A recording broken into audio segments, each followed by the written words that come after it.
오늘의 말씀은 사도행전 12장 1절부터 12절 말씀입니다. 할렐루야.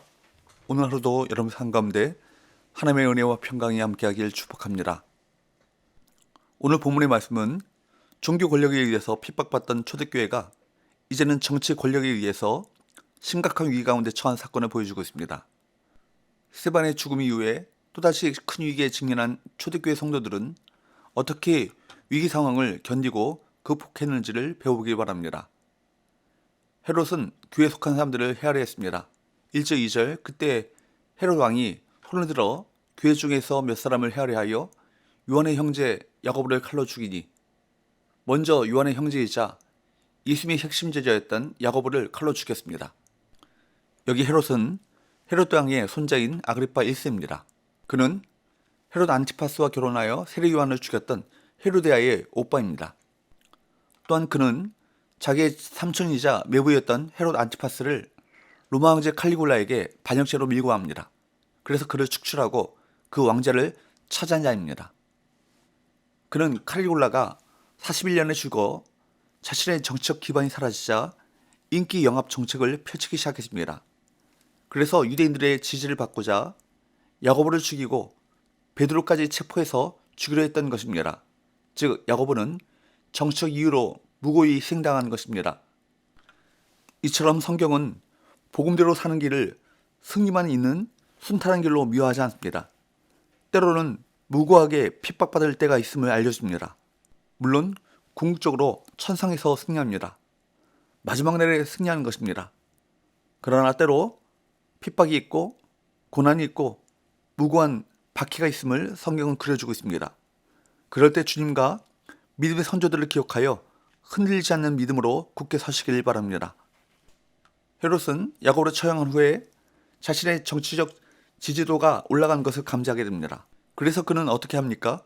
3절 4절 유대인들이 이 일을 기뻐하는 것을 보고 베드로도 잡으려 할새 때는 무교조의 기간이라 잡음에 옥에 가두어 군인 내식인 네페에 맡겨 지키고 유월절 후에 백성 앞에 끌어내고자 하더라.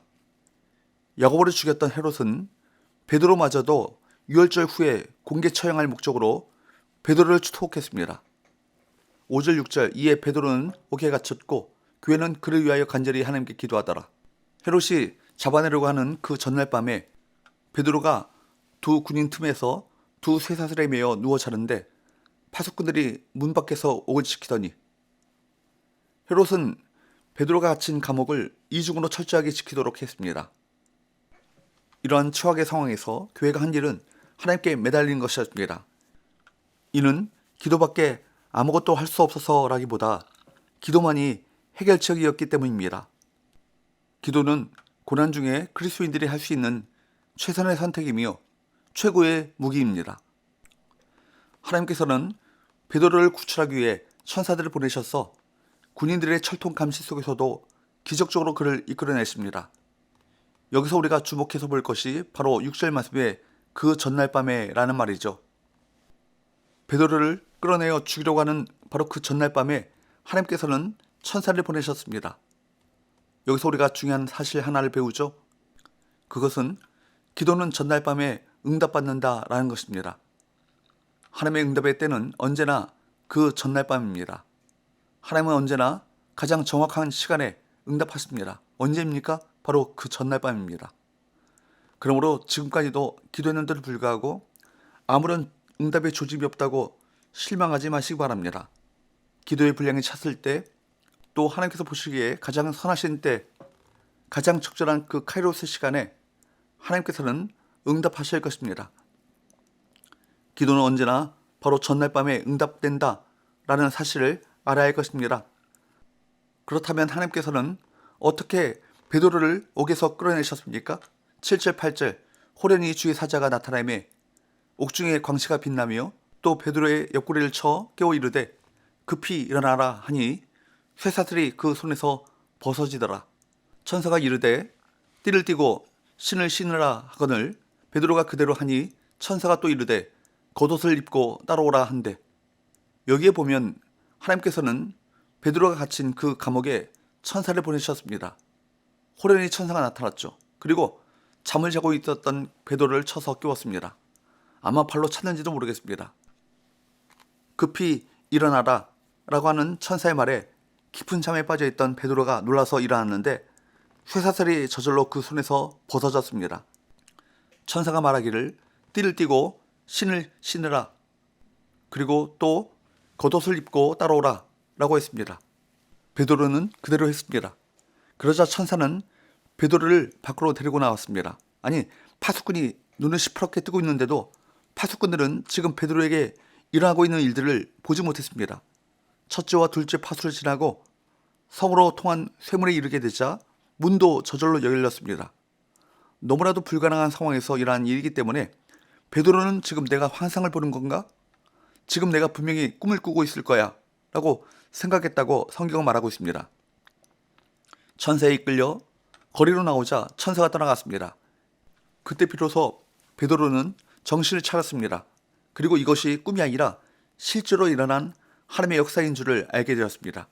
11절 이에 베드로가 정신이 들어 이르되 내가 이제야 참으로 주께서 그의 천사를 보내어 나를 헤롯의 손과 유대 백성의 모든 기대에서 벗어나게 하신 줄 알겠노라 하여. 비로소 하나님의 역사인 것을 베드로가 깨닫게 되었습니다. 여러분, 본문 말씀에 보면 주의 사자가 나타났다고 말씀합니다. 하나님은 베드로가 갇힌 감옥에 천사를 보내셔서 베드로를 감옥에서 구출해내셨습니다.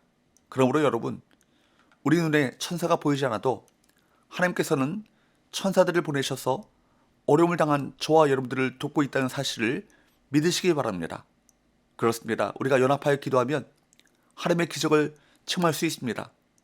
그러므로 여러분, 여러 가지 삶의 어려움이 우리를 애워싸고 힘든 일들이 일어날 수 있지만 그럴 때 좌절하지 말고 기도하시기 바랍니다. 삶의 모든 문제들을 이기는 길은 기도입니다. 헤롯은 베드로를 가뒀지만 하나님께서는 6월절에 이스라엘 백성들을 출애굽시키셨던 것처럼 베드로를 구출해내셨습니다. 이 사건은 베드로가 복음을 전하는데 담대함을 가지게 만든 체험이 되었을 것입니다. 하나님의 구원의 통로는 항상 열려있음을 기억하시기 바랍니다.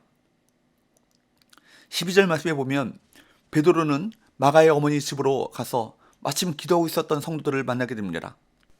베드로가 도착했던 때가 꽤 늦은 시간이었음에도 불구하고 많은 성도가 모여 합심하여 기도하고 있었습니다.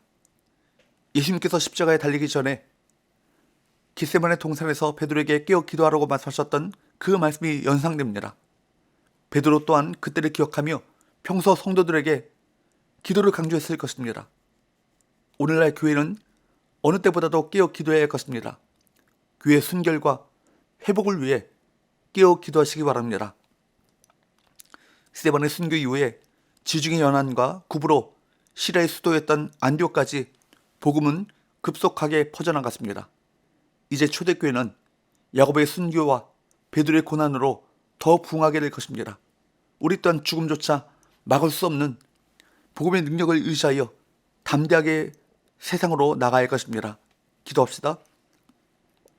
하나님 아버지, 우리가 연합하여 기도하는 것이 결코 의미 없는 몸부림이 아님을 깨닫게 하셔서 합심하여 기도함으로 하나님의 역사를 체험하게 하여 주옵소서.